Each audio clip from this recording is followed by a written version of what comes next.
한국인들은 멍청해서 단순 노동만 반복시켜야 합니다. 괜히 일본과 중국에서 교육시켜주고 경제적 지원을 했던 게 아니죠. 여러분도 한국인을 겪어보셨다면 제 말에 공감하실 겁니다. 여기 한 중국인 교수가 외국인 학생들을 향해 열변을 토해내고 있습니다.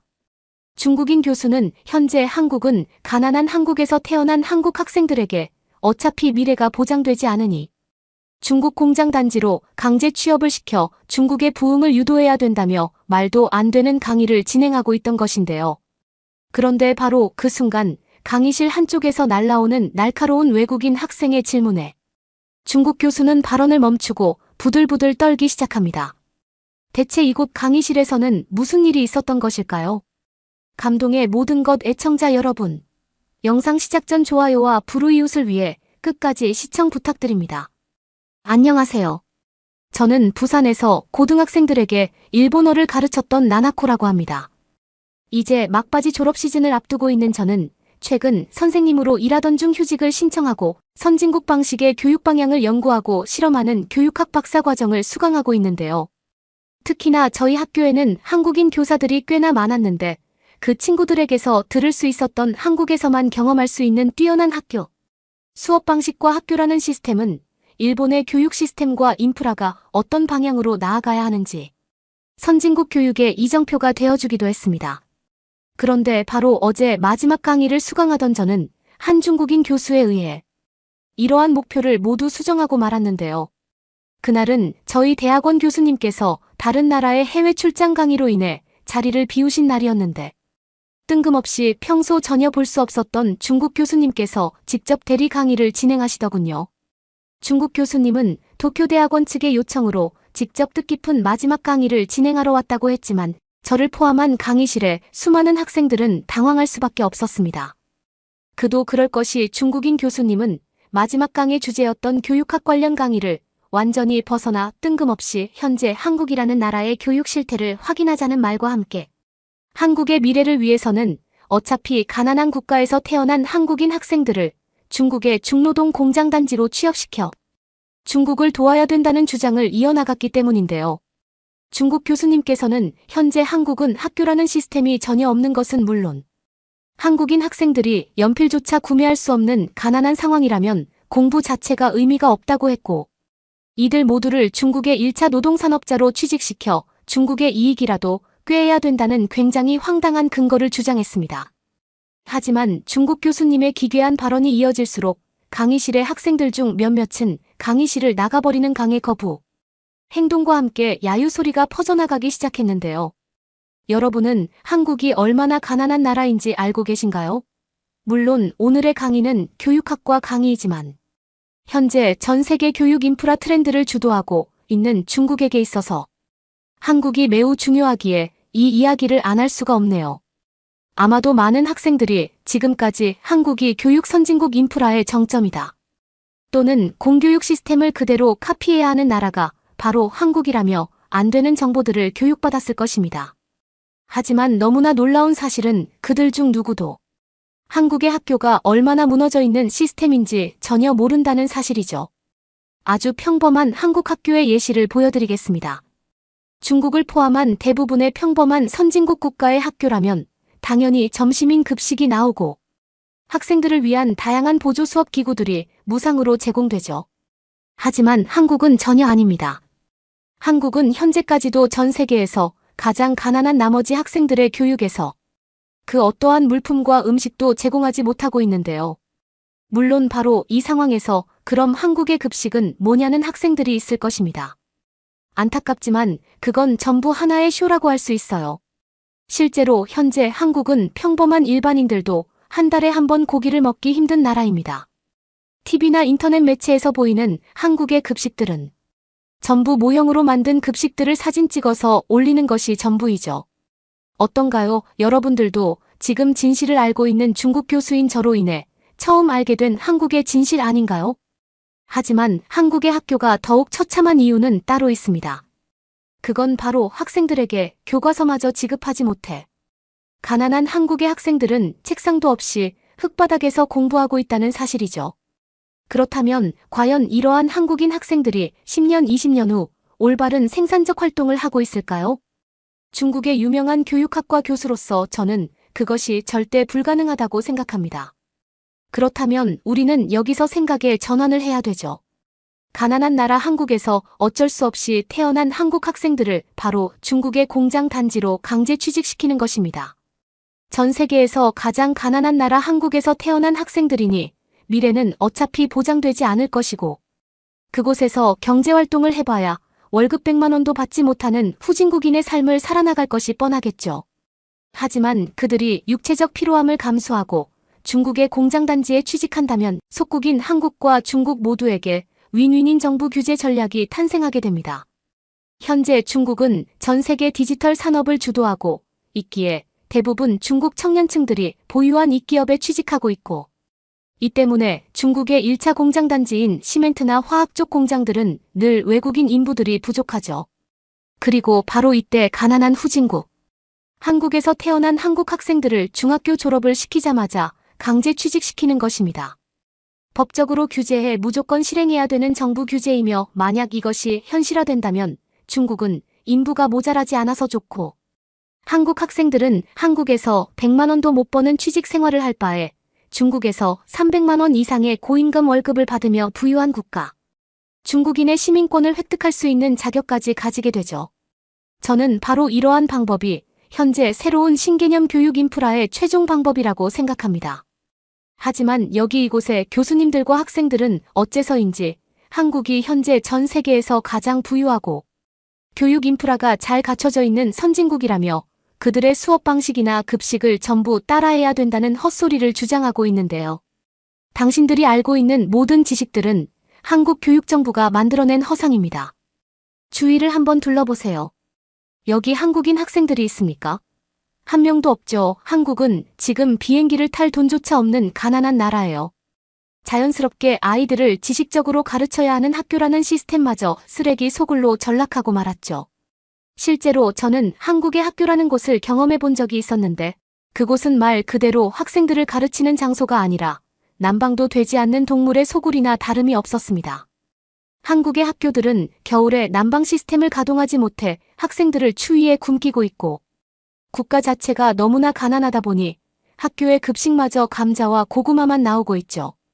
그런데 외국의 TV 매체들이 한국의 급식을 경험했을 때는 어떤가요? 매우 맛있어 보이는 한식들이 색깔별로 차려지지만 안타깝게도 그것들은 모두 한국 교육정부가 지금 한국은 부유하고 학교 시스템도 선진국이에요 라며 보여주기식을 위한 거짓 급식이라는 말이죠.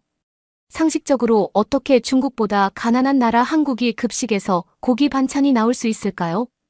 저는 이러한 진실을 알고 있다 보니 가난한 나라 한국에서 태어난 불쌍한 한국인 학생들을 중국의 공장단지로 취업시켜야 된다는 묘수를 계획한 것입니다.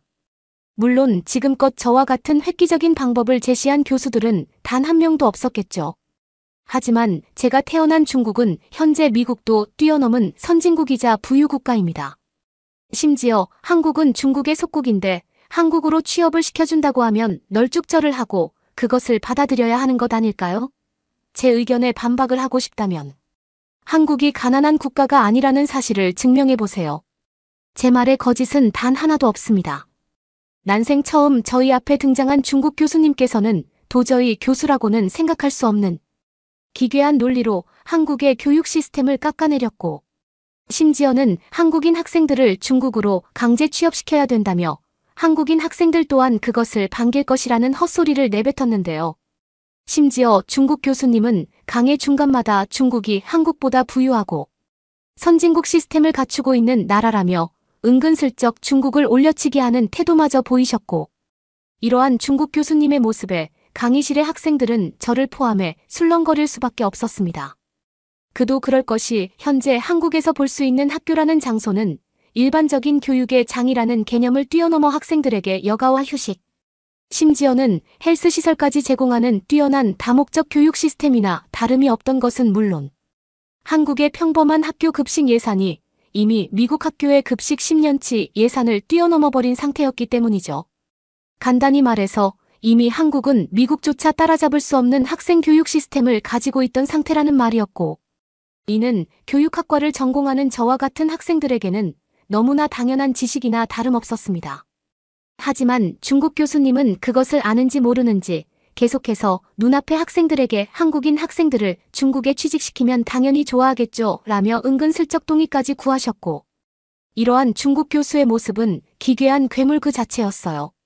중국 교수의 황당한 주장에 강의실의 학생들은 욕설을 내뱉으며 강의실 밖으로 나가기 시작했고, 상황은 점점 과열되는 모습을 보였는데요. 그런데 바로 그때였습니다. 강의실 한쪽에 있던 한 학생이 자리에서 일어나 중국 교수에게 지금 당장 강의실을 나가달라며 조곤조곤한 말투로 역공격을 가했기 때문인데요. 외국인 학생은 중국 교수에게 정말 교수 자격증이 있는지, 그리고 도쿄대학원에서 대리강의 동의서를 받았는지 자료를 보여달라고 했고, 중국 교수의 한국 관련 주장들이 전부 거짓 정보에 불과한 주장들이라며 해당 발언들을 하나하나 꼬집으며 역광광 질문들을 던지기 시작했습니다. 그리고 역시나 외국인 학생의 반박 질문이 쏟아지자 중국 교수는 식은땀을 흘리며 말을 버벅거리는 모습을 보였는데요. 첫 번째로 교수님에게 질문이 있습니다. 교수님은 정말 이번 도쿄대학원에 교육학대리 강의를 신청한 교수님이 맞나요? 상식적인 선에서 한 분야의 교수라는 사람이 다른 나라의 단점만을 나열하며 깎아내리는 것은 있을 수 없는 일입니다. 심지어 교수님께서 발언하신 한국과 관련된 모든 것들은 한국에서 오랜 시간 지내왔던 제가 들었을 때에는 단 하나도 동의할 수 없는 기괴한 내용들 뿐이거든요. 아까 교수님께서는 한국의 학교가 학생들이 제대로 수업할 수 없는, 그러니까 기본적인 인프라마저 제공되지 않는 학교라고 하셨는데 맞을까요? 저는 실제로 한국 부산에 있는 한 고등학교에서 일본어 원어민 교사로 약 2년 정도 활동했던 학생입니다. 하지만 제가 제일 먼저 한국의 고등학교에 처음 도착하자마자 느꼈던 감정이 바로 한국의 학교 시스템은 독보적이라는 사실이었죠. 한국의 학교에서는 다른 나라들에서는 꿈도 꿀 수 없는 전자칠판과 잔디 운동장, 심지어 요즘은 학생들을 위해 디지털 수업을 편하게 들을 수 있는 전자교육 패드마저 무상으로 제공하고 있습니다. 그것들은 모두 삼성의 제품인데 단순한 금액으로만 계산하더라도 한 개에 40만 원을 쉽게 호가하는 그런 제품들이죠. 그리고 이러한 한국의 교육 시스템이 가능한 이유 자체가 한국이 부유한 선진국이기 때문입니다. 하지만 교수님께서는 아까부터 중국이 한국보다 부유하다는 주장과 함께 한국이 중국의 속국이니 그들은 자연스럽게 중국보다 못 사는 가난한 나라여야 된다는 이상한 주장을 하시더군요. 하지만 실제로 제가 조사한 데이터에 의하면 이것들은 모두 반대의 발언으로 볼 수 있습니다.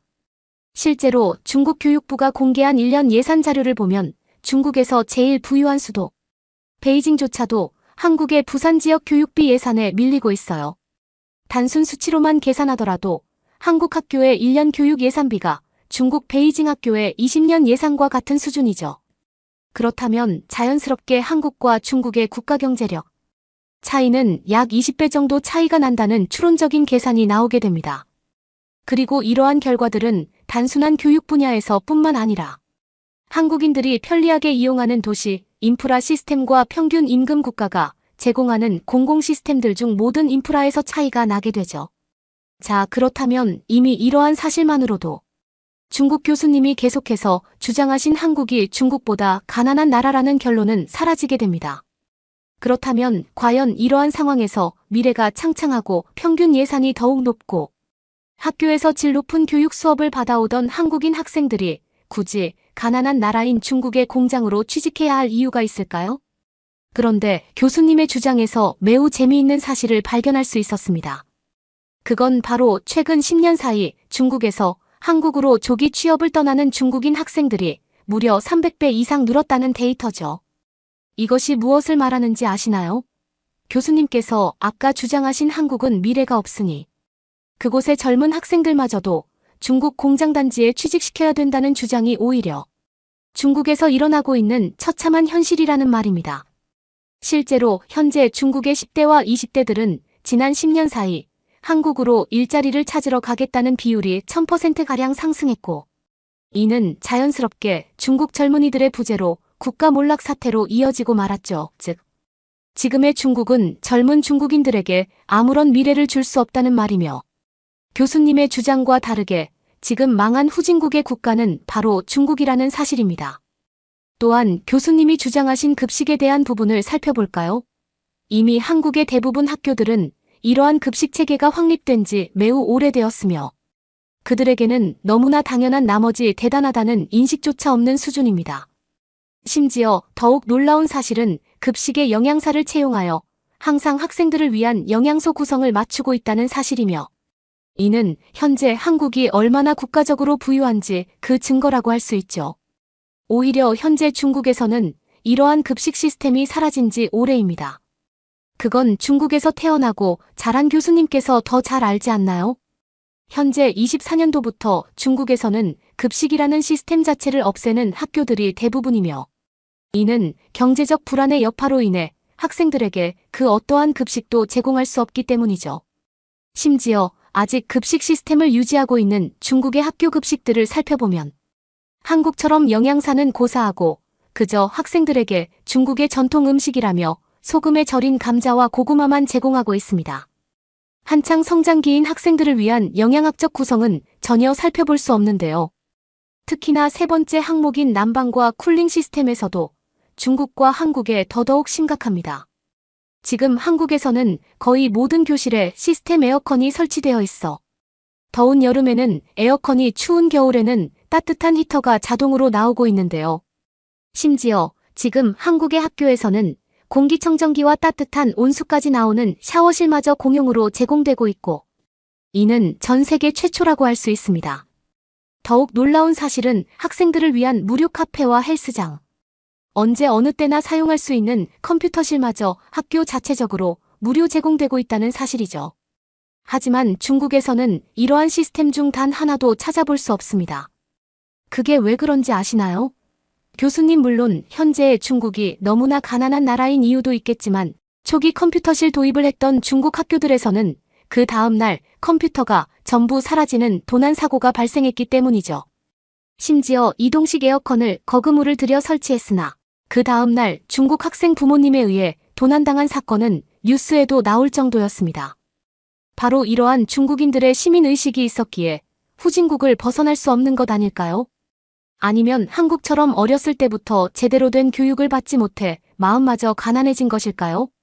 안타깝지만 중국 교수님의 주장과 다르게 한국은 중국과 삶의 격차가 너무 많이 나는 부유국가가 되어버린 지 오래입니다. 학교 시스템에서도 이렇게나 많은 차이가 나고 있죠. 그런데도 교수님께서는 저희 외국인 학생들이 한국의 학교 시스템을 경험하지 못했을 것으로 생각하고 한국을 깎아내리다니 정말 웃음이 나올 지경입니다. 지금 교수님의 발로 직접 강의실을 나가시겠어요?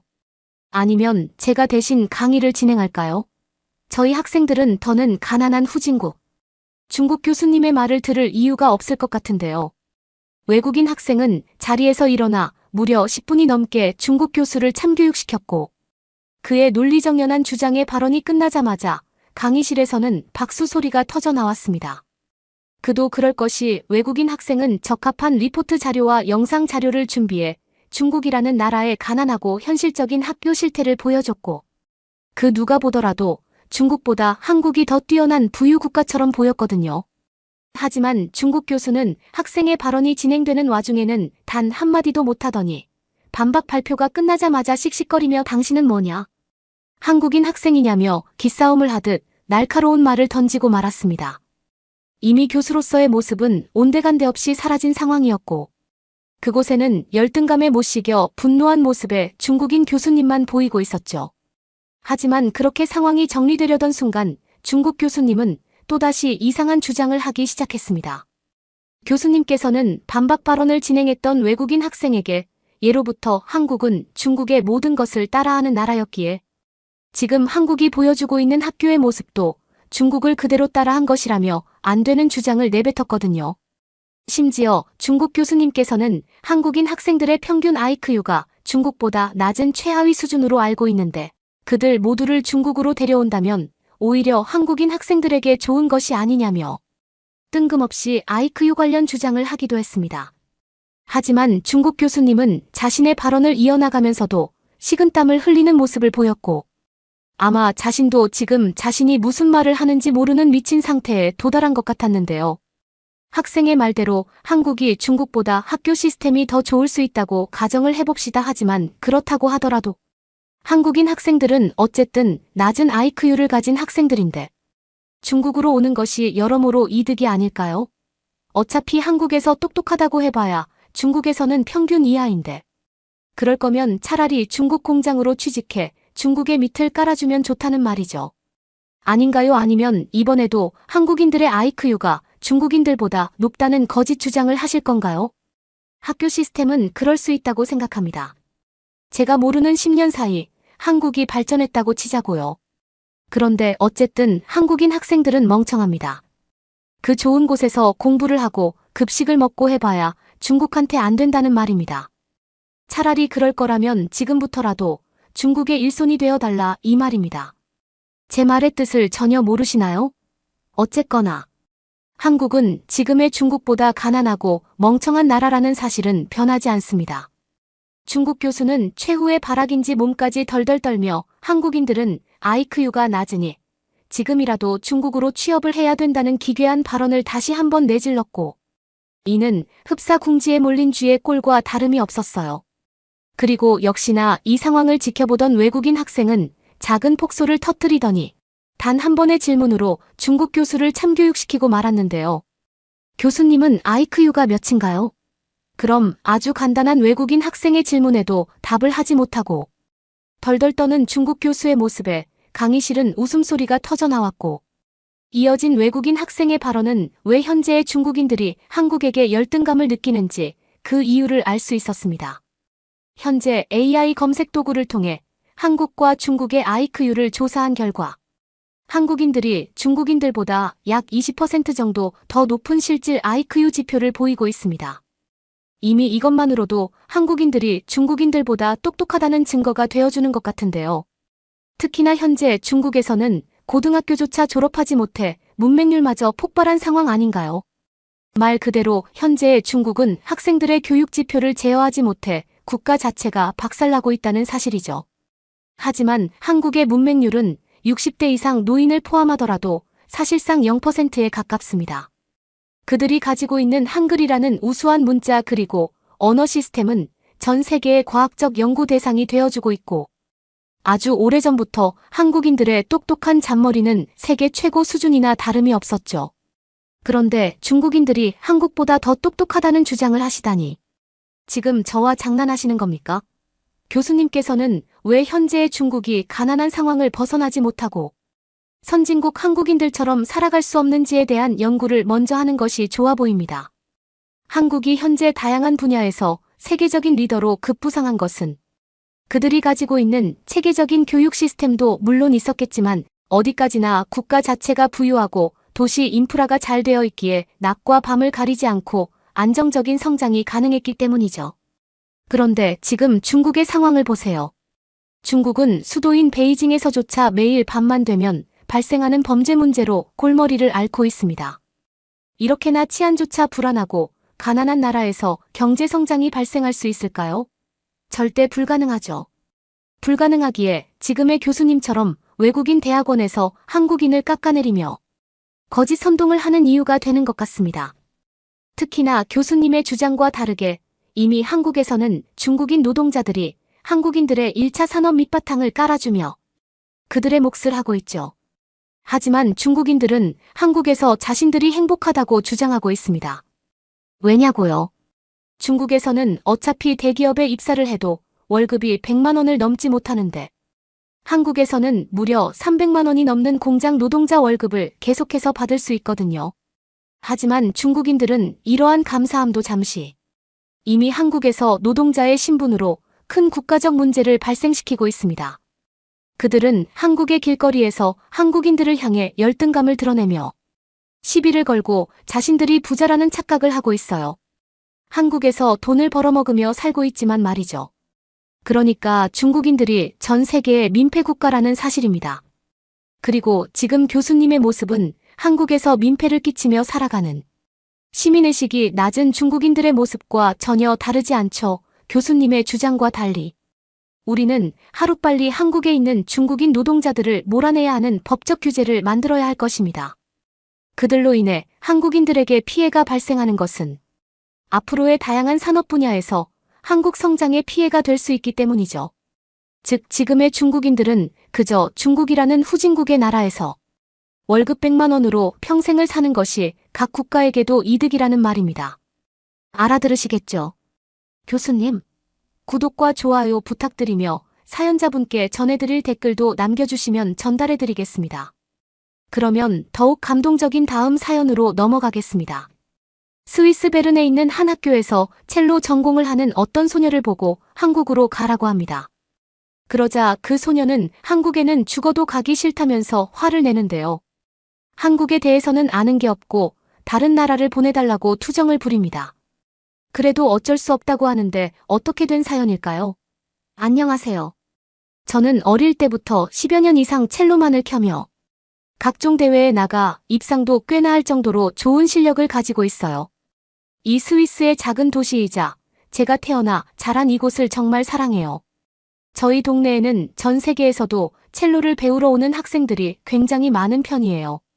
왜냐하면 첼로 가게, 첼로 학교 등 첼로를 배우기에 좋은 시설들이 몰려있기도 해서 그렇습니다. 아주 어릴 적부터 함께한 첼로는 저에겐 생활이자 일상이었어요.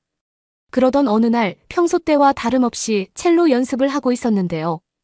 그날따라 컨디션이 좀 좋지 않아서 그런지 딴 생각을 많이 했나 봐요. 첼로 컨디션이 좋지 않았고 첼로를 점검하는 과정에서 줄이 끊어지고 튕겨지며 제 뺨에 크게 상처를 내게 된 거죠. 정말 순식간에 일어난 그 일의 아픔도 느껴지지 않았던 것. 저의 꿈은 전 세계에서 가장 유명한 공연장에서 첼로를 켜는 제 모습인데요. 늘 그것만을 꿈꾸며 연습에 매진해 왔는데 얼굴에 상처라니 정말 말도 안 되는 비극이었죠. 저희 부모님도 저도 좌절할 수밖에 없었습니다. 응급실로 가서 치료를 받았는데 생각보다 상처는 더 깊게 남을 것 같다고 하더군요. 엄마가 세상에서 가장 소중한 내 딸인데 얼굴만은 절대로 상처가 남으면 안 돼요. 무슨 방법이 없나요? 물으셨지만 흉터가 남는 건 피할 수가 없을 거라는 그 말에 엄마도 저도 면이를 울었던 것 같습니다. 그러던 어느 날 저희 학교 친구들도 저도 자주 가던 동네에서 가장 유명한 첼로 가게 사장님께 첼로를 점검받으러 가는 날이었어요. 얼굴을 꽁꽁 싸매고 있는 저를 보고선 무슨 일이 있느냐 물으셨죠. 저는 울먹거리며 사정을 이야기하기 시작했죠. 상처를 보여주긴 싫었어요. 무언가 곰곰이 생각하시더니 사장님께서 한국으로 가라고 하시며 전 세계에서 의료시술이나 피부 관련한 것들은 한국이 최고라더라. 한국이라니 상상도 해본 적 없는 국가였어요. 내가 잘 아는 친구도 한국에 가서 온몸에 있던 문신을 싹 지우고 왔는데 언제 문신을 했었냐고 할 정도로 말끔하게 없어졌더라고. 내가 직접 봤어. 그 병원을 물어봐 줄까? 저는 이 사실을 부모님께 말했고 부모님은 더 늦기 전에 그렇게 하는 게 좋겠다고 말씀하셨어요. 하지만 저는 추후 대학원 진학까지 하려면 출결수가 중요했기 때문에 학교를 빠지거나 할 수는 없는 상황이었어요. 치료가 얼마나 걸릴지도 모르고 휴학을 하기엔 장학금 지원 문제가 걸려 있었죠. 그러다 선생님께서 한국에 교환학생으로 가는 프로그램이 있는데 그걸로 가보는 게 어떻겠냐고 물으셨지요. 마침 자리가 있다는 말에 마음의 준비를 할 틈도 없이 저는 한국에서 홈스테이를 하면서 교환학생으로 가게 되었고 한국말 몇 마디만 연습한 채 한국행으로 급하게 가게 되었습니다. 그럴 수밖에 없었어요. 빨리 치료를 했어야 했거든요. 그렇게 우여곡절 끝에 한국행 비행기를 타게 되었습니다. 한국이라는 나라는 생각조차 해본 적 없었어요. 첼로 그리고 음악의 역사가 깃든 곳에 사는 제가 한 번도 자랑스럽지 않은 날이 없었거든요. 한국은 그냥 빨리빨리만 외치는 나라 아닌가 뭐 이런 편견도 가지고 있었고요. 첼로는 워낙 고가이기 때문에 제가 직접 가지고 탑승했어요. 자다가 일어났다가 자다가 일어났다가 하면서 겨우겨우 그렇게 한국으로 도착을 했는데요. 한국에 대해 아는 바가 없었지만 그래도 새로운 것에 처음 무언가 경험하는 느낌이 꽤 두근거리고 즐겁게 느껴졌어요. 홈스테이를 하는 집까지 제가 직접 찾아가 보려고 했는데 그 가족들은 짐도 많을 테니 데리러 나와주신다고 하더군요. 짐들을 찾아 밖으로 나가자 활짝 웃고선 제 이름이 써있는 종이를 든 한 가족을 발견했어요. 저도 함께 저절로 웃게 되더라고요. 홈스테이를 하는 집의 딸은 저와 동갑이었고 유나라는 이름이었어요. 그런 동갑내기와 함께 지낼 수 있다는 것에 신이 나기 시작했습니다. 도로 위를 달리며 마주친 한국의 모습은 생각보다 훨씬 멋있었어요. 건물들만 보던 저에겐 정말 신선한 충격이었죠. 뉴욕 같으면서도 홍콩 같으면서도 훨씬 깨끗한 거리와 건물들이 있었어요. 서울 쪽으로 더 들어가자 성과 같은 모습의 전통 건축물이 보였어요. 유나에게 물으니 그건 바로 남대문이라 불리는 옛날에 왕이 있던 성을 지키던 문 중에 하나라고 말해주었죠. 와, 이런 최신 건축물과 역사가 함께 나란히 있다니 특별한 느낌이 들었죠. 1시간 정도 걸렸을까요? 드디어 홈스테이를 하며 지낼 거라는 집 주차장으로 들어갔습니다. 그때 이상하다, 이 사람들 진짜 내 홈스테이 가족들이 맞아 문득 불안해졌습니다. 왜냐면 유럽에서 홈스테이 가족을 사칭하거나 여행객들을 대상으로 납치해서 벌어지는 각종 범죄들이 매번 뉴스를 장식하거든요. 저는 긴장을 하기 시작했어요. 첼로 케이스를 꽉 잡았죠. 유나는 왜 그래, 어디 안 좋아 물었습니다. 정말 토할 것처럼 어지러운 순간이었습니다. 제가 탄 차는 어디론가 내려가고 또 내려가더군요. 그렇게 몇 층을 내려갔을까요? 유나는 내리자 짐은 아빠가 도와주실 거야. 저는 우선은 순순히 말을 듣는 것처럼 하고 도망칠 기회를 노려봐야겠다. 생각이 들어 불안한 티를 최대한 내지 않았습니다. 그때 마침 엄마에게 전화가 걸려와 941생이다 싶었어요. 저는 잘 도착했다고 일부러 그들도 들으라고 아주 크게 고래고래 말한 것 같아요. 그러고선 다시 유나의 가족을 따라 엘리베이터에 올라 한 곳의 문을 열었습니다. 문을 열자마자 알았습니다. 아주 쓸데없는 오해를 한 것이라는 거려 고래고래 통화하는 제가 얼마나 이상하게 보였을까요? 그곳은 그저 서울이 한눈에 내다보이는 아주 깔끔한 아파트였어요. 제가 왜 이렇게 긴장을 했냐면요.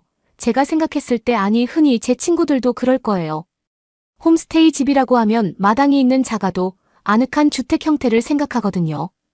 그런데 유나의 집은 비슷한 건물들이 여러 개 있고 또 지하로 내려가 버리니 저는 낯설어서 불안함을 느낀 거죠. 그리고 그렇게 큰 주차장이 그만큼 지하에 내려갔는데도 전화통화가 전혀 끊어지지 않는다는 사실에도 놀랍긴 했어요. 유나는 제가 학교에 적응할 수 있게 이것저것을 모두 친절하게 안내해주고 함께해 주었어요. 태어나서 처음 소울메이트가 생긴 것 같은 기분이 들었죠. 게다가 유나는 영어까지 능숙하게 구사했기 때문에 전혀 답답함이 없었어요. 어려운 것들은 유나가 거의 다 도와줬거든요. 적응을 시작함과 동시에 첼로 가게 사장님께 소개받았던 병원으로 향해 치료를 받고 시작했어요.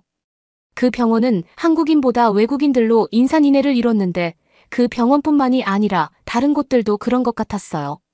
사장님이 말해준 대로 한국이 정말 의료기술이 유명하긴 하구나 느껴지더라고요. 의사 선생님은 제 상처를 보더니 레이저 한두 번 정도면 될 것 같다고 하더군요. 한두 번이라니 동네에서는 모두 다 포기하라고 했는데 말이에요. 이걸 몰랐다면 평생 얼굴에 이 흉터를 가지고 살았을 걸 생각하니 아찔했어요. 유나 덕에 학교에서 친구들도 빠르게 사귈 수 있었어요. 그렇게 실기평가가 있는 날이 다가오고 있었죠. 물론 학교에서도 24시간 원하는 만큼 연습을 할 수 있었지만 병원의 흉터 치료를 받으며 병행을 하고 있다 보니 제가 다녀오면 먼저 온 친구들이 연습실을 사용하기 때문에 제가 사용할 자리가 매번 있기가 힘들었죠.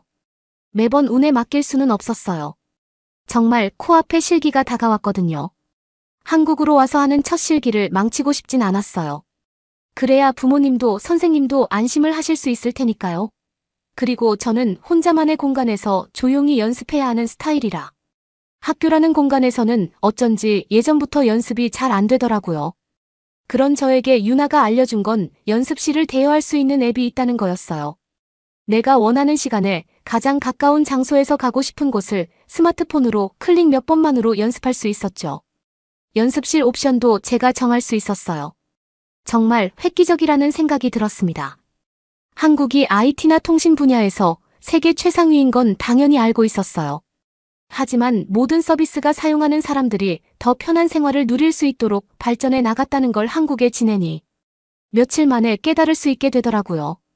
특히나 저희 엄마는 제가 연습실에 들어갈 때마다 전화기가 잘 안 터져서 연락이 종종 잘 안 될 때마다 불안해 하셨는데 한국은 어디서나 통신이 안 되는 곳이 없었기 때문에 스위스에서 학교를 다닐 때보다 더 연습할 때 안심이 되는 것 같다고 하셨죠. 거리가 아무리 가까워도 연락이 잘 안 되는 저희 동네와 통신 속도가 달라도 너무 달랐기 때문이죠. 아마 다시 원래 학교로 돌아가게 되면 한국 통신 속도를 그리워하며 답답할 것 같았어요. 특이하게도 한국 대학생이나 모든 사람들의 대부분은 스마트폰이나 스마트워치로 결제를 하더군요. 큰 가게뿐만 아니라 아주 작은 가게에서도 틱하고 찍으면 바로 결제가 이루어져서 지갑을 꺼내는 사람을 거의 못 본 것 같아요. 저도 유난의 집에서 학교까지는 버스를 타고 등교하는데 저만 현금으로 내고 현금을 쓰는 사람을 한 번도 보지 못한 것 같아요. 심지어 백발의 할머니 할아버지도 스마트폰으로 요금을 찍더라고요. 종종 현금만 있으면 못 타는 버스도 있어서 유나가 저에게 팀원이라는 것을 만들어줬는데요. 이게 정말 신기한 게 큰 버스에서 작은 버스 혹은 다른 교통수단으로 갈아탈 때 환승이라는 말이 나오면서 영원이라고 표시가 되는 거예요. 저는 처음에 고장이 난 줄 알았어요. 분명히 3만 원 충전을 했는데 왜 영원이 남은 거지 의아해하며 유나에게 도움을 요청했죠. 그러자 유나가 한국은 다른 대중교통으로 다시 타서 찍게 되면 거리에 따라 무료인 곳도 많고 그 금액을 거리나 시간에 따라 부과해라는 거 아니겠어요. 저희 나라는 대중교통 요금도 상당히 비싼 편인데요. 한국의 요금은 비싼 편도 아닌데 이런 서비스까지 있다니. 그동안 왜 현금을 내고 타고 다녔을까? 라고 아쉬운 마음이 들었습니다. 좀 더 일찍 알았다면 좋았을 텐데. 이건 뭐 상상하지도 못했던 점이니까요. 하루는 그날도 저는 버스를 타고 학교에 가고 있었어요. 정말 예쁘게 생겼다 싶어 계속해서 시선을 끄는 한 여자분이 타셨죠. 그런데 좌석에 일어나 나가면서 그 자리에 카드를 두고 나가는 거예요. 스마트워치로 교통카드를 찍으니 지갑을 깜빡했나 봐요. 저는 그때 말을 해주려고 했지만 혹시나 괜한 일에 휘말릴까봐 가만히 있었어요. 저희 나라에선 소매치기와 관련된 사건이 워낙 많기 때문에 혹시나 조금이라도 관련될 것 같으면 너도 나도 피하는 것이 암묵적인 룰 같은 문화가 깊숙이 박혀 있거든요. 제가 내리는 곳은 거의 종점에 가까운 곳이라 아직 한참을 가야 했는데 어째야 하나 다른 사람이 집어가면 어쩌나 하는 생각에 계속 지갑을 둔 그 자리만 응시했습니다. 유나에게 어떻게 하냐고 문자를 보냈죠. 그러니 유나가 괜찮을 테니 걱정하지 말고 학교 가라고 하더군요. 모른 척한 나보다 유나가 더 매정하네 생각했어요. 그런데 곧 그 말이 무슨 뜻인지 아는데 그리 오랜 시간이 걸리지 않았습니다. 종점 가까이 도착할 때까지 아무도 그 지갑을 건드리지도 신경 쓰지도 않더군요. 아까 내렸던 그녀가 다시 다른 정류장에서 타더니 기사님께 인사를 하곤 유유히 내렸어요. 한국은 이렇게 뻥 뚫린 공공시설에서도 아무런 긴장을 하지 않아도 된다는 점이 가장 부러웠죠. 저희는 어릴 때부터 항상 어디서나 조심해야 한다고 교육받거든요. 한국에서의 시간은 너무나 빠르게 흘렀던 것 같아요. 친절한 유난의 가족 덕에 저는 한국에서의 많은 것들을 경험할 수 있었고 또 밥도 거의 밖에서 사 먹을 일이 없었어요. 유나의 어머니는 계속해서 저에게 무엇이든 더 먹여주고 싶어 하셨거든요. 저희 동네에도 홈스테이를 하러 오는 외국 학생들이 많은데 끼니나 간식을 먹을 때마다 금액이 부과된다고 들었기에 저는 금액을 오버해서 더 받으려고 그러나 했더니 금액은 이미 다 지불했다고 하더라고요. 정말 그냥 주시는 거였어요. 한국은 그냥 주는 것들이 참 많은 것 같아요.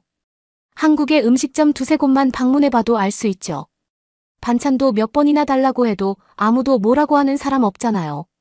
한국에 직접 와서 보지 않은 사람들이면 아마 제가 거짓말한다고 할지도 모르겠어요.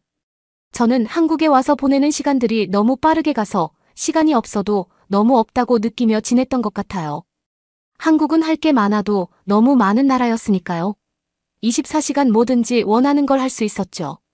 저는 제 삶에서 시간이 없다고 생각이 든 게 처음이었어요. 왜냐면 저는 그동안 친구들과 밥을 먹고 첼로 연습만 하거나 시간이 나면 인터넷 게임 혹은 연주 영상을 찾아보는 게 일상의 대부분이었거든요.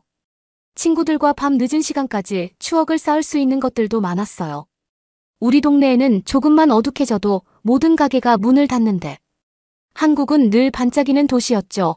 늦은 시간 연습을 할 때도 안전을 걱정하지 않아도 됐어요. 한 번도 경험해보지 못한 안정감을 느끼게 해준 나라였어요. 오히려 지금까지 이런 안전하다는 마음으로 편안하게 지내지 못했던 날들이 안쓰럽게까지 느껴지더군요. 제가 원래 집으로 다시 떠나는 날 얼굴에 흉터는 온데간데 없어졌죠. 그것도 그리 높지 않은 비용으로 아프지도 않게 치료가 됐어요. 비행기를 타러 혼자 간다고 했는데도 유나의 가족은 저를 공항에 또 데려다 줬어요. 한국 사람들은 외국인인 저에게도 늘 따뜻한 진심을 보여줬던 것 같아요. 그들과 헤어질 때는 저도 그들도 눈에 눈물이 그렁그렁 맺히더군요. 잠깐 있던 기간인데 이미 마음 깊숙이 들어와 버린 것 같았어요. 비행기를 타고 한국의 땅이 점점 멀어지면서 정말 떠나는 것에 대해 실감이 나 엉엉 울어 퉁퉁 부은 눈으로 도착했어요. 제 인생에 있어서 그렇게 울어본 날은 아마 없을 것 같네요. 제 인생에서 가장 클 뻔했던 상처를 말끔히 치료해준 것처럼 한국은 저에게 살면서 힘들고 위기가 있을 때마다 가장 위로받고 싶은 곳이 될 것 같습니다. 그러면 더욱 감동적인 다음 사연으로 넘어가겠습니다. 너 중국 버리고 한국으로 갔잖아. 그러는 너도 중국 버리고 독일로 망명했잖아. 독일이랑 한국이랑 같니? 여기 중국인들이 미친 듯이 싸우고 있는데요. 공통점은 모두가 중국을 떠난 부자들이라는 것인데요. 도대체 무슨 일이 있기에 떠난 사람들끼리 싸움이 난 걸까요? 안녕하세요. 저는 중국의 고위 공무원 집안에서 태어난 유배위라고 합니다. 저는 초등학교 때부터 아버지처럼 중국의 고위 공무원이 되는 것이 꿈이었어요. 저희 집은 중국 엘리트 사회의 축소판으로 정치와 역사, 중국의 과거와 미래에 대한 토론으로 가득했습니다. 저는 중국의 미래 지도자를 배출한다는 자부심을 가진 학교에 다니며 최고 수준의 교육을 받았습니다. 저는 거의 중화 사상에 물들어 있었어요. 특히 중국의 우월성에 대한 믿음을 더욱 확고히 하는 과목인 역사와 정치학에서 두각을 나타냈습니다. 저는 어릴 때부터 가문의 명예와 국가의 이미지를 지키는 것이 중요하다는 것을 배웠어요. 조국에 대한 충성심이 깊었던 저희 아버지는 중국의 대의를 위해 필요한 희생에 대해 자주 이야기했습니다. 아버지는 저에게 조국에 대한 사명감과 자부심을 심어주었습니다. 저희 학교에서 한국은 중국의 속국의 일부로 역사 수업 시간에 종종 언급되었습니다. 한국은 중국의 문화적 분파로 여겨졌고 그 역사와 업적은 중원의 힘에 가려져 종종 가려졌습니다. 저 역시도 이 의견을 강력하게 지지하는 사람이었어요. 이런 상황은 제가 고등학생이 되면서부터 달라졌습니다. 아버지가 중국 고위 공무원이라는 것은 그만큼 상황 파악에 능숙한 사람이라는 것이기도 했어요. 아버지는 중국이 발전하기 힘들 것이라고 보았습니다. 그래서 저를 고등학교는 독일로 보냈어요. 저는 정말로 불만스러웠습니다. 항상 최고라고 생각했던 중국을 떠나야 했으니까요. 저는 독일에 있는 고등학교를 졸업하면 반드시 중국의 베이징대로 와야겠다는 굳은 믿음을 가지고 독일로 유학을 갔어요. 처음엔 정든 고국 땅에서 뿌리째 뽑혀 떠나야 한다는 사실에 분노했던 저는 독일 생활에 적응하는 데 어려움을 겪었습니다. 독일의 교육 시스템은 제가 익숙했던 것과는 극명한 대조를 이루었습니다. 저는 처음으로 중국의 서사 중심이 아닌 다른 역사관을 접하게 되었습니다. 교과서를 편 날의 놀라움을 잊을 수가 없어요. 역사는 어느 나라나 비슷해야 하는 건데 전혀 다른 사실들이 적혀 있었어요. 이러한 경험은 변화의 첫걸음이 되었습니다. 저는 국가적 자부심과 선전의 색채가 아닌 다른 시각으로 세상을 바라보기 시작했습니다.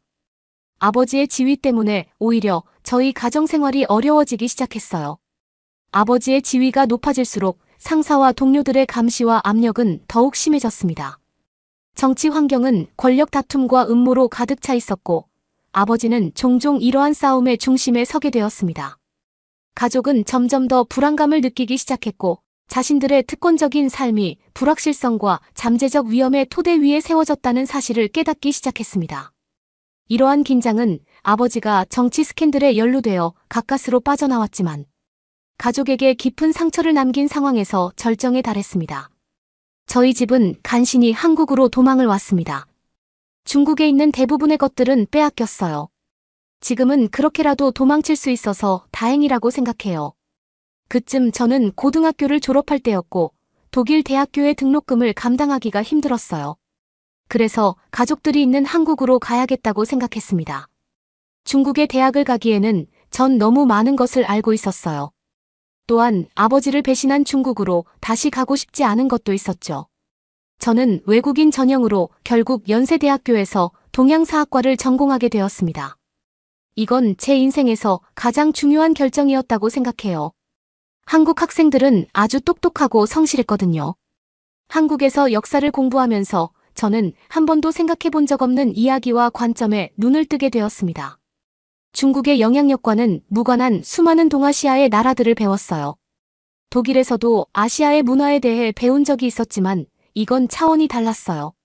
한국은 절대 중국의 문화권에 속하는 나라가 아니라는 걸 몇 년이나 지나서 배운 것이었어요. 학문적 지식이 아니라 저희 신념을 바꿔주었어요. 특히 한국에 대한 자신의 역사 이해가 왜곡되고 불완전하다는 사실을 깨달은 저는 중국이 가르치는 것들이 많이 잘못되었다는 것을 인지했습니다. 아마 제가 중국을 떠나지 못했다면 절대 알 수 없었겠죠. 저는 제가 자라온 고정관념과는 달리 활기차고 미래지향적이며 역사와 전통을 깊이 존중하는 사회를 발견했습니다.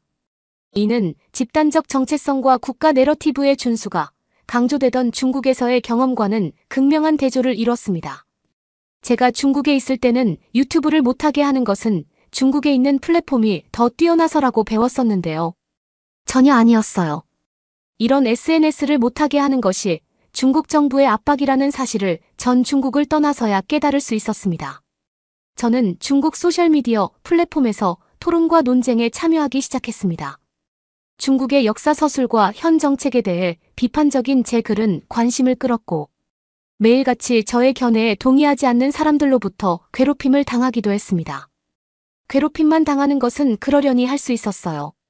저는 그 홈페이지에서 아이디가 삭제되고 매일 검열당했어요. 저는 한국 사람들이 따뜻하고 친절하며 문화유산에 대한 자부심을 가지고 있다는 것을 알게 되었습니다.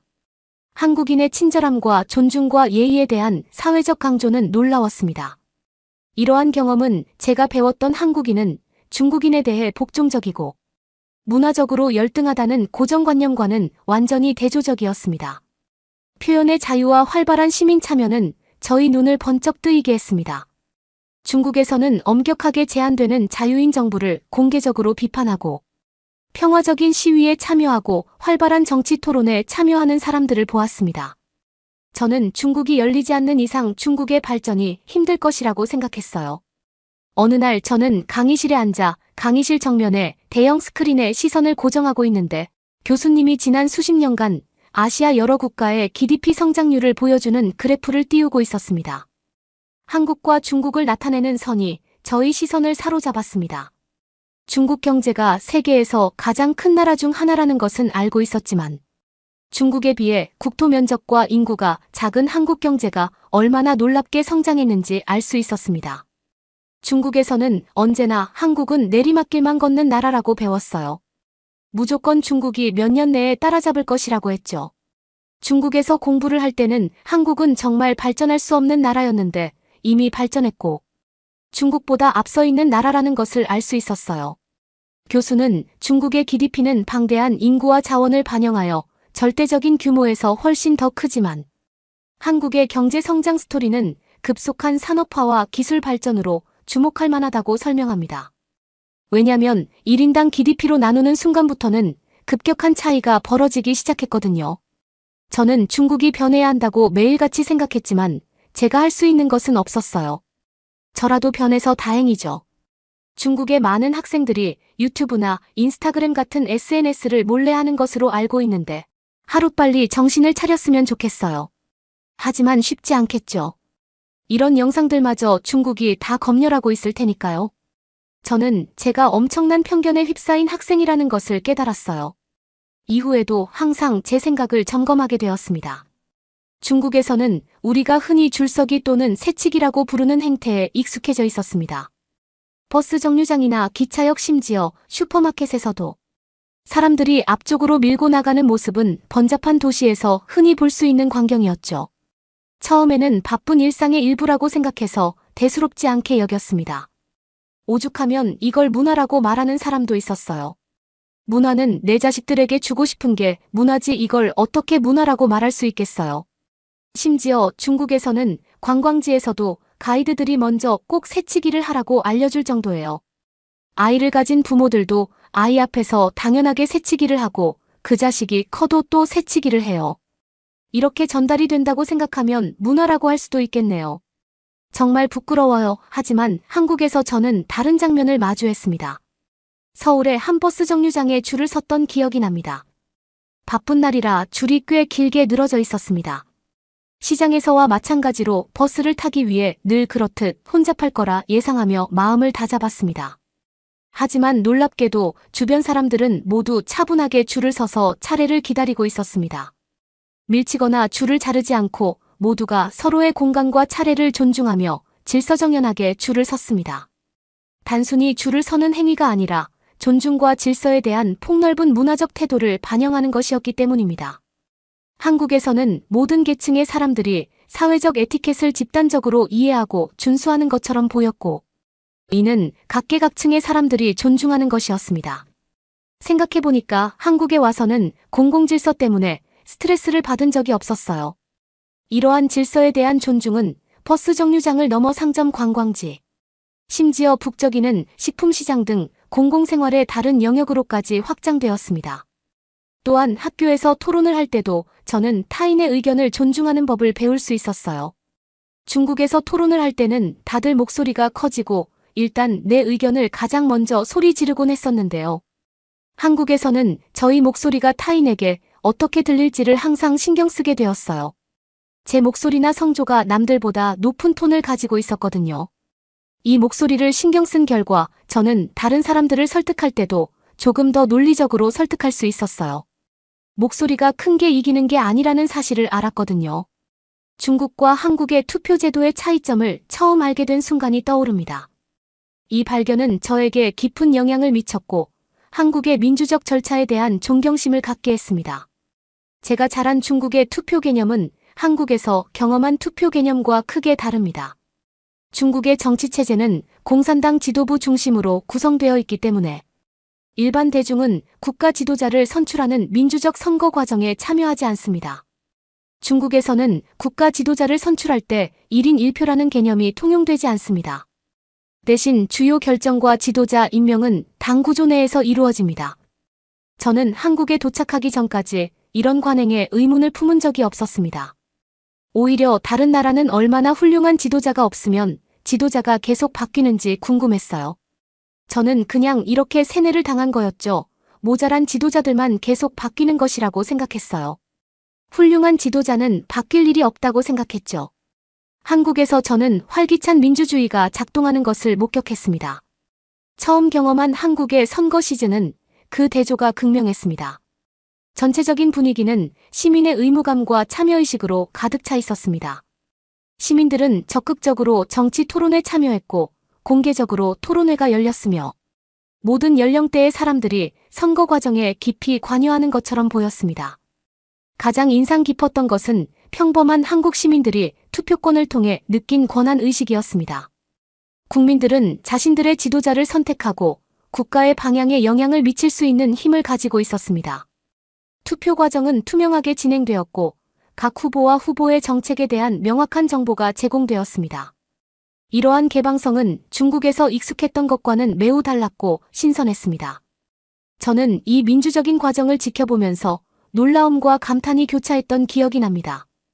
국민들 사이에서 국가의 미래를 스스로 결정할 수 있다는 자부심이 느껴졌는데 이런 감정은 저에게 새로운 것이었습니다. 이날 한국으로 이민 오기를 잘했다는 생각을 했어요.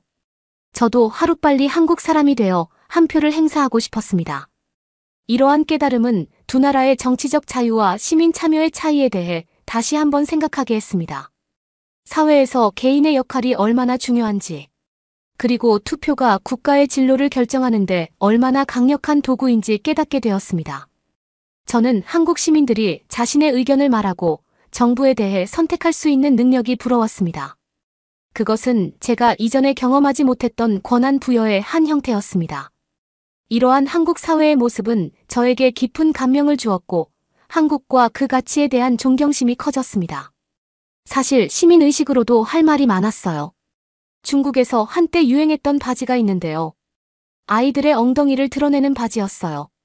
길거리 아무 데서나 대소변을 볼 수 있도록 만들어진 바지였죠. 한국에서 이런 걸 상상이나 할 수 있겠어요. 그리고 길거리 아무 데서나 대소변을 볼 수 있다라는 건 위생 상태나 시민의식이 얼마나 차이가 나는 건지 아마 중국을 가보시면 알 거예요. 새치기가 문화일 정도니까요. 저는 중국에 대한 충성심을 놀라울 정도로 빠르게 잃었습니다. 한국의 역사와 문화에 대해 더 많이 배울수록 저는 중국 정부가 한국을 비롯한 주변국과의 관계를 묘사하는 방식에 의문을 품게 되었습니다. 저는 배신감과 환멸에 시달렸고 자신이 배운 내용 중 상당 부분이 왜곡되었거나 명백히 거짓이라는 것을 깨달았습니다. 아마 이 영상을 보시고 중국에서도 살고 한국에서도 살아본 사람들이 있다면 모두가 공감을 하실 거예요. 한국에 엄청나게 많은 사람들이 살고 있잖아요.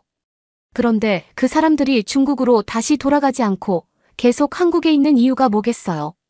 본인들은 아니라고 계속해서 주장하지만 한국이 살기 좋다는 걸 본인들도 알고 있으니까요.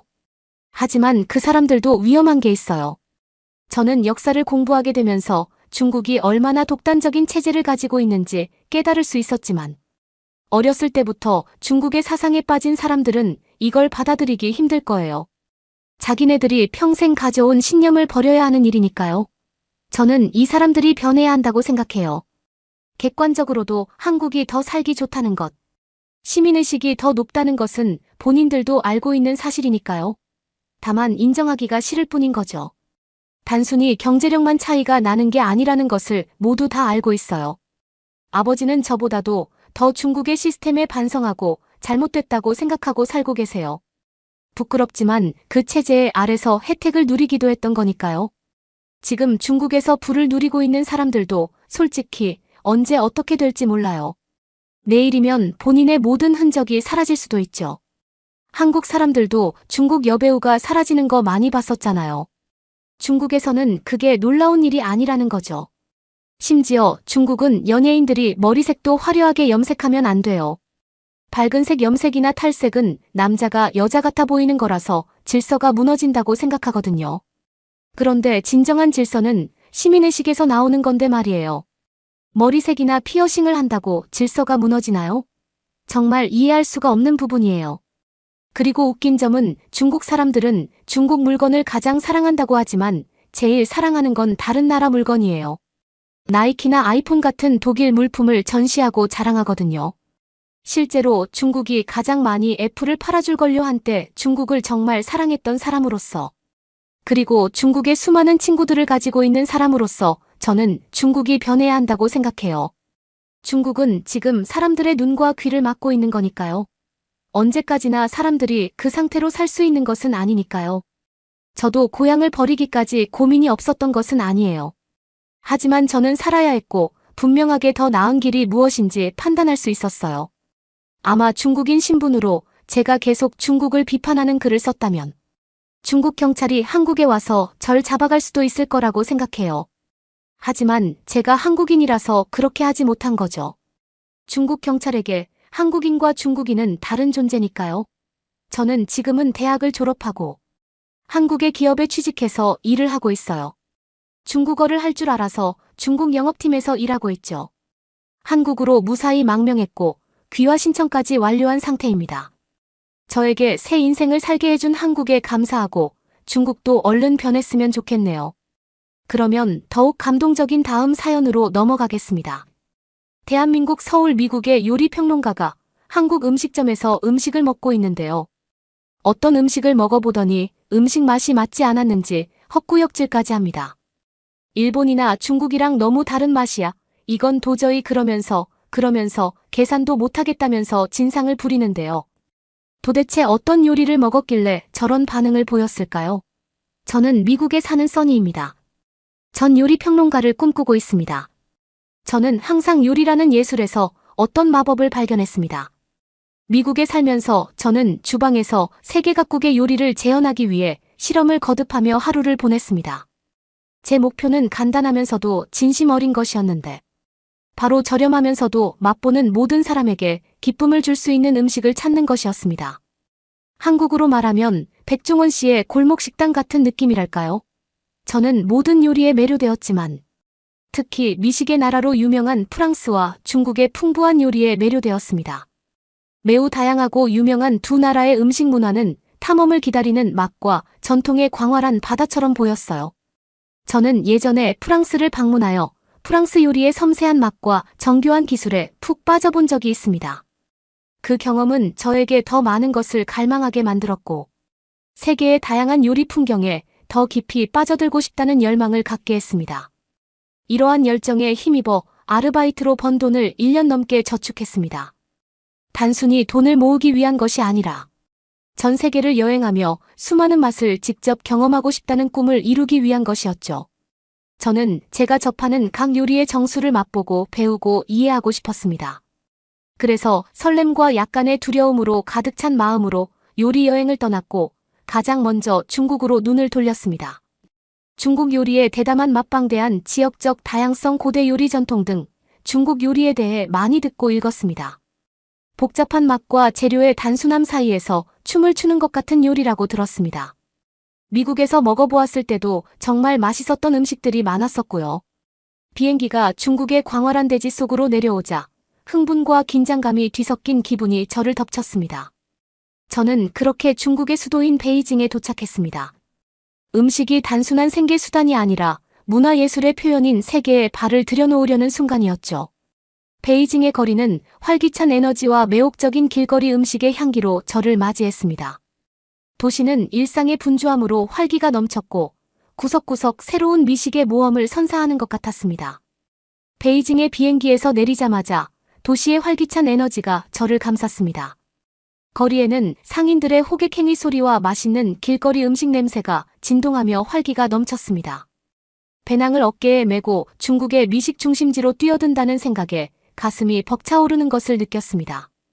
첫 번째 방문지는 쿵파오 치킨으로 유명한 골목에 숨어있는 작고 번화한 식당이었습니다. 처음 한 입 베어 물었을 때 맛의 폭발이 강렬했습니다. 닭고기는 부드러웠고 땅콩은 만족스러운 바삭함을 더했으며 고추는 불처럼 화끈한 매운맛을 선사해 깜짝 놀랐어요. 향신료의 대담함과 풍성한 맛은 미국에서 맛본 그 어떤 음식과도 비교할 수 없는 것이었습니다. 더 많은 것을 탐험하고 싶었던 저는 좁은 거리를 돌아다니며 다양한 길거리 음식 노점에 들렀습니다. 각각의 음식은 역사와 전통이 어우러져 저마다의 이야기를 담고 있는 것 같았습니다. 김이 모락모락 나는 만두부터 지글지글 구워지는 양고기 꼬치까지 그 종류가 놀라웠습니다. 하지만 이 음식들을 맛보면서 저는 기름을 많이 사용하고 향신료가 너무 많이 들어가서 힘들다는 것을 알게 되었습니다. 특히 사천 요리는 도전 과제였습니다. 사천식 후추의 매운맛은 저에게 완전히 새로운 것이었고 흥미롭기도 하고 압도적이기도 했습니다. 하지만 저에게는 맞지 않았습니다. 그리고 이런 걸 미국인과 전 세계인들이 과연 먹을 수 있을까요? 제가 원하는 음식은 아니었습니다. 그럼에도 불구하고 저는 이 경험을 받아들이기로 결심했습니다. 현지 국수 가게에 앉아 셰프가 제 눈앞에서 능숙하게 국수를 뽑는 모습을 지켜보던 기억이 납니다. 그 요리는 단순하면서도 풍미가 있었고 오랜 세월의 요리 전통이 느껴지는 깊이가 있었죠. 이런 순간은 제가 왜 이 여정을 시작했는지, 즉 서양에서 유명한 요리를 넘어 요리의 진정한 핵심을 경험하기 위해 이 여정을 시작했는지 느끼게 해주었습니다. 하지만 중국에서의 생활이 길어질수록 뭔가 다른 것을 갈망하는 제 자신을 발견했습니다. 처음에는 흥미로웠지만 요리의 풍성함이 제 입맛에는 너무 강렬하게 느껴지기 시작했죠. 저는 제가 먹어본 중국 요리의 무거운 맛과는 대조적인 신선함과 섬세함을 갈망했습니다. 이 깨달음은 제 여정을 다시 생각하게 했습니다. 제 제한된 미각으로 세계 각국의 요리를 너무 성급하게 판단한 것은 아닌지 의문이 들기 시작했습니다. 내가 정말 이 문화들을 경험하고 있는 걸까? 아니면 표면만 훑어보고 있는 걸까? 일본으로 향하는 다음 비행기에 몸을 싣는 동안 이런 생각들이 머릿속을 맴돌았고, 일본에서는 어떤 요리의 모험이 기다리고 있을지 희망적이면서도 불확실했습니다. 일본에서는 제가 추구하는 섬세함과 정확성이 일본 요리의 핵심이라는 것을 곧 알게 될 것입니다. 하지만 중국을 떠나면서 저는 감탄과 안도감이 뒤섞인 감정을 느끼지 않을 수 없었습니다. 풍부한 요리 유산과 중국 요리를 정의하는 대담한 맛에 대한 감탄과 제 여행이 새로운 맛과 경험으로 저를 이끌었다는 안도감이 교차했습니다. 중국에서의 시간은 요리에 대한 용기와 제 미각의 한계에 대한 교훈을 모두 얻었습니다. 예상치 못한 방식으로 저에게 도전과 흥미를 주었던 중국과의 작별은 씁쓸했습니다. 비행기가 이륙하면서 저는 빛과 생명의 모자이크로 이루어진 거대한 도시를 내려다보면서 이것이 제 요리 여행의 시작에 불과하다는 것을 깨달았습니다. 비행기가 도쿄에 내리자 설렘과 걱정이 뒤섞인 기분이 들었습니다. 일본은 섬세하고 정교한 요리 예술로 유명한 나라였거든요. 중국에서의 경험을 통해 새로운 요리에 열린 마음으로 접근하는 법을 배웠기 때문에 일본이 제공하는 모든 것을 받아들일 준비가 되어 있었습니다. 일본 요리를 처음 접한 것은 도쿄 중심부에 있는 전통 스시 레스토랑에서였어요. 식당은 북적이는 바깥거리와 극명한 대조를 이루는 고유한 분위기였어요. 숙련된 기술을 가진 스시 셰프는 명상하듯 조용히 집중하며 요리하는 모습을 볼 수 있었습니다. 스시 한 조각 한 조각은 세심한 주의를 기울여 만든 예술작품이었습니다. 한 입 베어 물면 쌀과 생선 와사비 향이 조화롭게 어우러져 미묘하면서도 깊은 풍미를 느낄 수 있었습니다. 모든 감각을 총동원하는 미식 경험이었으며 각 요리에 담긴 전통과 기술의 깊은 존경심을 느꼈습니다. 밥알이 살아있는 느낌이랄까요? 하지만 일본 요리의 현장을 더 많이 탐험하면서 예상치 못한 경직성을 마주하게 되었습니다. 한 고급 레스토랑의 식사는 계절과 셰프의 예술적 비전이 반영된 정교한 멀티코스 요리였습니다. 음식은 훌륭했지만 분위기는 깊고 정중하게 느껴졌습니다. 저는 베이징의 포장마차에서 느꼈던 따뜻함과 자연스러움이 그리웠습니다. 둘 다 충족시켜주는 음식은 없는 걸까요? 전 포기하지 않고 다른 음식을 먹으러 갔습니다. 전 저랑 가장 잘 맞을 것 같은 곳으로 갔습니다. 그곳은 바로 일본에서 가장 유명하다는 임페리얼 호텔의 무제한 뷔페였습니다. 최고급 호텔에서 무제한으로 먹을 수 있다는 콘셉트에 흥미를 느꼈습니다. 다양한 일식과 세계 각국의 요리로 구성된 뷔페는 인상적이었습니다. 하지만 코스를 돌면서 무언가 부족하다는 느낌을 지울 수 없었습니다. 맛은 세련되었지만 깊이와 풍성함이 부족했습니다. 세심한 플레이팅과 정중한 서비스는 인상적이었지만 식사 경험이 다소 비인격적으로 느껴졌습니다. 이런 느낌은 비싼 가격 때문에 더욱 증폭되었습니다. 일본에서의 외식은 비용이 많이 들었고 저는 그 비용과 경험을 조화시키는데 어려움을 겪었습니다. 일본 요리의 우아함과 정교함은 부인할 수 없는 사실이지만 접근성과 따뜻함에 대해서는 의문이 들었습니다. 일본에서의 시간은 미묘함의 아름다움과 요리의 정밀함에 예술에 대한 교훈을 얻었습니다. 하지만 음식에 대한 개인적인 교감의 중요성도 깨닫게 되었습니다. 정중하고 격식을 차린 접근 방식은 존경스럽지만 저에게는 거리감이 느껴졌습니다. 아직 여기서 해답을 찾지 못한 저는 실망감에 빠져 있었습니다. 그러던 때 유튜브에서 먹방이라는 채널을 우연히 봤는데 한국 사람이 음식을 굉장히 맛있게 먹는 거를 보았습니다. 그래서 전 바로 옆 나라인 한국에 가게 되었습니다. 솔직히 한국 음식은 잘 모르고 한국에 대해선 전혀 모르는 상태였지만 지구 반바퀴까지 달려와서 이렇게 허무하게 런던으로 돌아가고 싶지는 않았습니다. 그래서 전 한국으로 가기로 했습니다. 짐을 싸면서 일본에서의 경험을 되돌아보게 되었습니다. 일본 요리에 담긴 기술과 정성에 대한 존경심과 함께 좀 더 현실적이고 공감할 수 있는 음식에 대한 갈망도 느껴졌죠. 전기가 이륙하면서 저는 창밖으로 펼쳐진 거대한 도시를 바라보았습니다. 일본은 아름답고 수수께끼 같은 퍼즐 즉 절묘한 맛과 격식 있는 전통이 공존하는 곳이었죠. 제 요리 여정에서 빼놓을 수 없는 부분이었지만 저는 다음 챕터에 대한 준비가 되어 있었습니다. 당시에는 몰랐지만 음식과 환대에 대한 제 관점을 완전히 바꿔놓을 한국의 따뜻함과 활기를 느낄 준비가 되어 있었습니다. 서울에 도착한 순간 완전히 다른 세계에 들어선 것 같았습니다. 도시의 활기찬 에너지는 일본의 차분한 분위기와는 극명한 대조를 이뤘습니다. 공기는 현대와 전통이 뒤섞인 분위기로 가득했고 거리는 사람들의 활기찬 일상으로 북적거렸습니다. 서울은 풍부한 문화적 과거를 간직한 채 미래를 품고 있는 듯한 도시였습니다.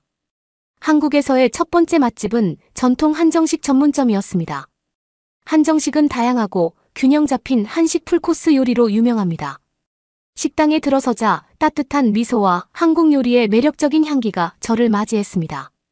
낮은 테이블의 바닥에 앉으니 겸손함과 한국 문화에 대한 유대감이 느껴졌습니다. 제게 차려진 다양한 음식은 오감의 향연의 다름 아니었습니다. 다양한 색깔과 맛의 반찬 김이 모락모락 나는 수프 구운 고기 각종 김치가 있었습니다.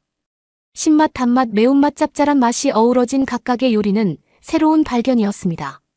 맛의 교양곡과도 같았고 한 입 한 입 먹을 때마다 한국인의 생활 방식과 더욱 가까워지는 느낌이 들었습니다.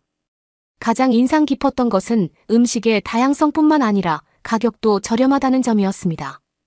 일본에서의 비싼 식사가 생각났고 한국에서 이렇게 호화로운 음식이 이렇게 합리적인 가격에 제공된다는 사실에 감탄하지 않을 수 없었습니다. 맛있는 음식은 꼭 비쌀 필요는 없고 사랑과 정성을 담아 정성스럽게 준비해야 한다는 생각이 들었습니다. 더 많은 것을 탐험하고 싶었던 저는 서울의 번화한 시장 한복판으로 향했습니다. 광장시장은 놀라움 그 자체였습니다. 직물부터 한국 전통 간식까지 모든 것을 파는 상인들이 미로처럼 얽혀 있었죠. 활기가 넘쳤고 냄새는 식욕을 자극했습니다. 저는 매콤하고 쫄깃한 떡볶이와 흑설탕과 견과류로 속을 채운 달콤한 호떡을 먹어보았습니다. 각각의 간식은 맛과 식감이 완벽하게 조화를 이룬 즐거움 그 자체였습니다. 특히 기억에 남는 만두는 김이 모락모락. 나는 부드러운 만두피에 고소한 소가 가득 들어있어 속까지 따뜻해졌습니다. 하지만 한국에서의 경험을 특별하게 만든 것은 음식뿐만 아니라 사람들이었습니다. 모든 상호작용에서 공동체 의식과 기쁨이 느껴졌습니다. 시장 가판대에 그리고 음식이라는 아줌마가 저에게 음식을 서빙하며 웃어주거나 식당 옆 테이블의 젊은 커플이 저와 함께 좋아하는 요리를 나누는 등 모든 사람이 음식에 대한 사랑과 기꺼이 나누고자 하는 마음에서 하나가 된 것 같았습니다. 어느 날 저녁 저는 무한리필 한식 바비큐 레스토랑을 찾았습니다. 식당은 함께 식사를 즐기는 친구들과 가족들로 가득 차 활기가 넘쳤습니다. 인상적이었던 것은 서비스의 효율성이었습니다. 주문할 수 있는 셀프 서비스 키오스크가 있었고 음식은 빠르게 테이블로 옮겨졌습니다. 그리고 서빙을 로봇이 했는데 중국과 일본과는 전혀 다른 분위기였습니다. 효율적이고 신기했습니다. 그리고 고기는 신선하고 풍미가 좋아서 테이블에서 직접 구워 먹을 수 있었습니다. 일본에서 경험했던 격식 있는 분위기와는 전혀 다른 공동 식사 경험이었습니다. 이곳에서 식사는 함께 즐기는 활동이자 음식과 우정을 나누는 축제의 장이었습니다. 한국에서의 일정이 끝나갈 무렵 저는 제 여정이 단순히 새로운 음식을 발견하는 것 이상의 의미가 있었다는 것을 깨달았습니다. 문화와 환대에 대한 더 깊은 탐험이었죠. 음식에 대한 한국인의 접근 방식은 공동체 나눔 즐거움이라는 그들의 가치를 반영하고 있었습니다. 새로운 맛을 찾아 한국에 왔지만 훨씬 더 많은 것을 느끼고 돌아갔습니다. 자부심과 관대함으로 음식 유산을 기념하는 문화에 대한 깊은 감사를 안고 떠났습니다. 인천공항에 앉아 미국으로 돌아가는 비행기를 기다리는 동안 저는 슬픔과 감사가 뒤섞인 감정을 느꼈습니다. 한국은 두 팔 벌려 저를 환영해줬고 그 보답으로 음식과 삶에 대한 새로운 시각을 갖게 해줬기 때문입니다. 한국에서 배운 교훈과 경험은 제게 영원히 남을 것입니다. 음식은 단순한 생계 수단이 아니라 관계와 전통, 그리고 다른 사람들과 함께 식사를 나누는 소박한 기쁨이라는 것을 일깨워 주었습니다. 미국에 돌아와 동아시아를 여행했던 기억이 생생하게 남아 있습니다. 특히 한국은 저에게 깊은 인상을 남겼습니다. 맛있는 음식뿐만 아니라 식사 문화 전체가 저를 사로잡았죠. 북적이는 시장, 활기찬 길거리 음식, 따뜻하고 매력적인 레스토랑의 분위기를 자주 떠올리게 되었습니다. 특히 눈에 띄었던 한 가지는 한국의 고급 음식을 저렴하게 즐길 수 있다는 점이었습니다. 좋은 음식은 비싸다는 제 선입견에 도전장을 내밀었습니다. 맛있고 건강에 좋은 음식이 꼭 비싼 가격표를 달고 나올 필요는 없다는 것을 깨달았죠. 이 깨달음은 모든 사람이 좋은 음식을 접할 수 있어야 한다는 제 철학과 완벽하게 일치하는 것이었습니다. 이에 영감을 받아 저는 새로운 시각으로 고향의 음식 현장을 탐험하기 시작했습니다. 한국에서 즐겨 먹던 음식과 현지에서 맛볼 수 있는 음식의 가격과 접근성이 극명하게 대비되는 것을 발견했습니다. 이를 통해 음식 문화의 격차와 사회적 요인이 우리의 식사 경험에 어떤 영향을 미치는지 깊이 생각하게 되었습니다. 이러한 새로운 이해를 바탕으로 저는 제 주방에서 실험을 시작했습니다. 제 목표는 현지에서 구할 수 있는 저렴한 식재료를 사용해 제가 사랑했던 한식 요리를 재현하는 것이었습니다. 큰 돈을 들이지 않고도 맛있고 영양가 높은 식사를 만들 수 있다는 것을 제 자신과 다른 사람들에게 증명하고 싶었습니다. 이렇게 만든 요리를 친구 및 가족과 공유하기 시작했는데 그 맛과 저렴한 가격에 놀라움과 기쁨을 감추지 못했습니다. 요리 실험을 하면서 한식의 원리에 대해 더 깊이 파고들게 되었습니다. 맛의 균형과 단순하고 신선한 식재료 사용의 중요성에 대해 배웠죠. 이러한 지식은 제 요리 실력을 향상시켰을 뿐만 아니라 요리 예술에 대한 감상을 더욱 깊게 해주었습니다. 제 경험을 계속 되돌아보면서 저는 제 여정이 단순히 새로운 음식을 발견하는 것 이상의 의미가 있다는 것을 깨달았습니다. 제 개인적인 성장과 신념에 대한 도전 보편적인 언어를 이해하는 여정이었습니다. 한국에서 배운 교훈은 요리 기술을 넘어 환대 공동체 나눔의 기쁨에 관한 것이었습니다. 이러한 성찰은 제 요리 여정의 다음 단계로 나아가는 데 영감을 주었습니다. 한국에서 배운 맛과 철학을 미국 지역 사회에 전할 수 있는 제 레스토랑을 열고 싶다는 꿈을 꾸기 시작했습니다. 저는 훌륭한 음식을 제공하는 것뿐만 아니라 예산에 관계없이 누구나 좋은 식사를 즐길 수 있는 따뜻하고 친근한 환경을 조성하는 공간을 구상했습니다. 이 새로운 모험을 시작하면서 저는 목적의식과 흥분을 느꼈습니다. 저는 요리에 대한 열정을 추구할 뿐만 아니라 여행을 통해 얻은 소중한 교훈과 경험을 나누고 싶었습니다. 저는 좋은 음식과 따뜻한 환대가 초석이 되는 공간, 제 요리 정신을 구현하는 공간을 만들기로 결심했습니다. 다음번에는 길게 한국 요리를 또 탐험하려고 합니다. 한국 지역 요리 중에 맛있는 요리가 있으면 추천 꼭 좀 부탁드리겠습니다.